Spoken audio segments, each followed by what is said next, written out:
Do you have a habit of cracking your knuckles often? But have you ever wondered why our knuckles crack?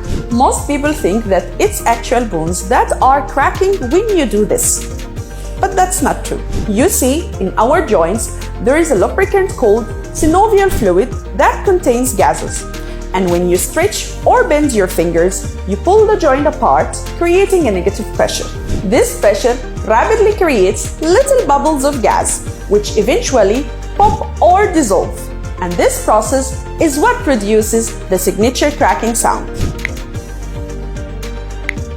We'll look at one such interesting fact in the coming days. So follow along, and we will see you soon.